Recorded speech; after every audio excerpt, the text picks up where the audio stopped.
Hello and welcome to Eccentric Cosmos. Today, we're taking a journey through time and space to explore the formation of our solar system.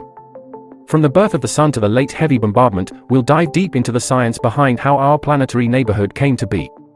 So, sit back, relax, and get ready for an adventure through the cosmos.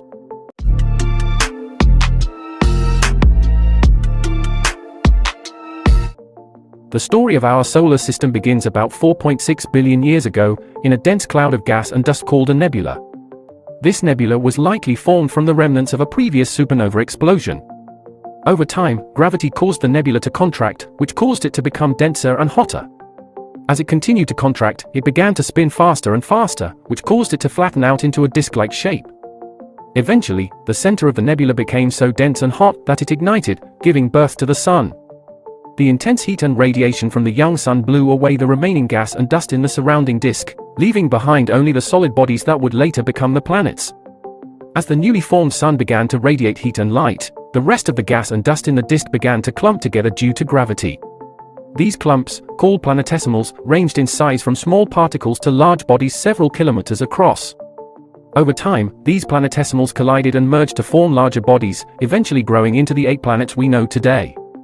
The inner planets, Mercury, Venus, Earth, and Mars, formed in the inner part of the disk where it was too hot for volatile compounds such as water and methane to condense. As a result, these planets are rocky and relatively small. In contrast, the outer planets, Jupiter, Saturn, Uranus, and Neptune, formed in the outer part of the disk where it was cold enough for volatile compounds to condense into solid ice. These planets are much larger and composed mainly of gas and ice. As the planets were forming, smaller bodies such as moons, asteroids, and comets were also taking shape. Moons formed from the same material as the planets and were either captured by the planet's gravity, or formed from debris left over from collisions with other bodies. Asteroids and comets are believed to be leftover planetesimals that never grew large enough to become planets.